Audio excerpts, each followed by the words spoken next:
ওয়াকাফ মানেটা কি ছগাতকে জিজ্ঞেস করতে হবে। তাহলে ও যখন হুমকি দিচ্ছে তাহলে ওয়াকাফটা কি? ছগাত মালা যদি কর্মীরা হুমকি দেয় তাহলে কর্মীদের বলতে হবে যে ওয়াকাফটার মানে কি। ওয়াকাফটার মানে হচ্ছে আমাদের 14 পুরুষের বাপ ঠাকুরদা কবরখানা, মসজিদ, মাদ্রাসা, দরগা, খানকা এইগুলো ওয়াকাফ বোর্ডের যে আমরা আল্লাহর রাস্তায় যে দান করেছি। যে শিয়ালদা হইতে ধর্মতলা পর্যন্ত মহামিছিলের ডাক দেওয়া হয়েছে এই কালা কানুনের বিরুদ্ধে কেন্দ্র সরকার যে চক্রান্ত করে আইনকে, ভারতবর্ষের সংবিধানকে বুড়ি আঙুল দেখিয়ে মধ্যরাত্রে কেন্দ্র সরকার, বিজেপি, আরএসএস যে ওদের যে চক্রান্ত, সেই চক্রান্ত মাথা দিয়ে কেন্দ্র সরকার বিজেপি শাসিত আরএসএসের মদতে গোটা ভারতবর্ষে মুসলিমদের যে মানে ওয়াকফ বোর্ডের আইন যে বেআইনিভাবে পাশ করেছে তার বিরুদ্ধে এবং আগামী 14/4/2025 শিয়ালদা থেকে ধর্মতলা ছোট ভাইজানের যে একটা পথসভা আছে তার পরিস্থিতি সভা আজকে আমরা অনুষ্ঠিত করলাম ঘোজেরমাঠ বিবিরাট গ্রাম মিলে। কি বলবেন, এটা কোন অঞ্চল? নারায়ণপুর অঞ্চল, ঘোজেরমাঠ বিবিরাট। আগামী দিনে আমাদের এই সংগ্রাম চলছে। ভাঙড়ে তো শওকত মোল্লার দায়িত্ব আছে, তারা অনুগামীরা ফোন করে হুমকি দিচ্ছে যদি এই মিছিলে যা হয় তাদের হেডের উপরে থেকে বা ঠ্যাং কেটে নেওয়ার হুমকি। কি বলবেন, ওয়াকফ মানে কি জিজ্ঞাসা করছে আইসবদের, কি বলবেন?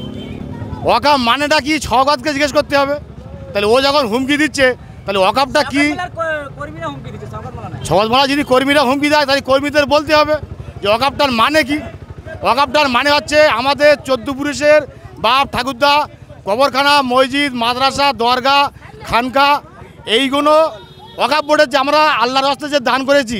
সমস্ত গরিব মানুষ যাদের খাওয়া হয় না, মসজিদ মন্দির মানে কবরখানা যখন চলে না, সেই পয়সা থেকে কাজ করার জন্য এইগুলো মুসলমানদের দান করে যায়।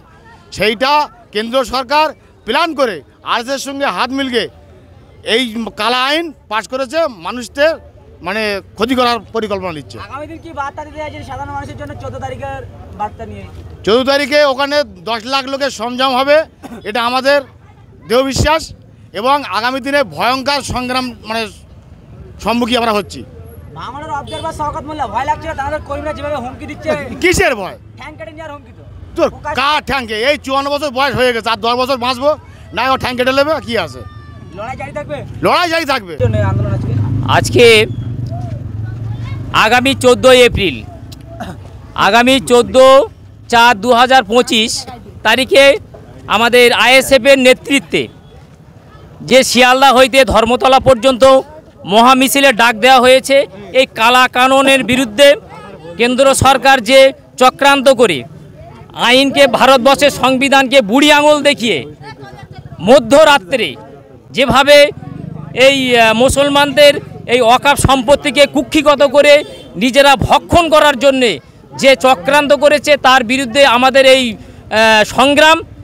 14 তারিখে যে আমাদের মহামিছিলের আয়োজন করেছেন আইএসএফের তরফ থেকে আমাদের ছোট ভাইজান, সেই মিছিলের একটা সূচনা হিসেবে, প্রস্তুতি হিসেবে আজকে আমরা এই মিছিল করেছি।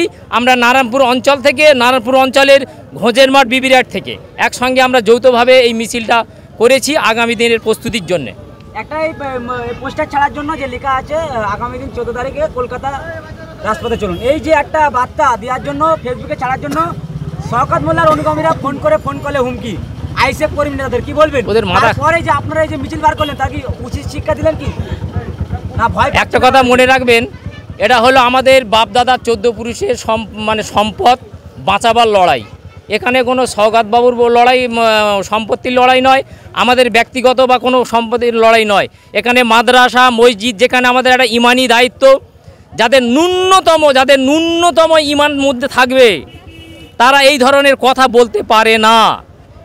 সেই জন্যে সেটা শওকত বাবুকে জিজ্ঞেস করলে বা শওকত বাবু যারা অনুগামীরা বলছেন তাদেরকে এটা জিজ্ঞেস করলে সঠিক উত্তরটা পেয়ে যাবেন। ভয় লাগছে না এই যে হুমকি, ঠ্যাং কেটে নেওয়ার হুমকি? একমাত্র আল্লাহকে ছাড়া আর কাউকে ভয় করি না।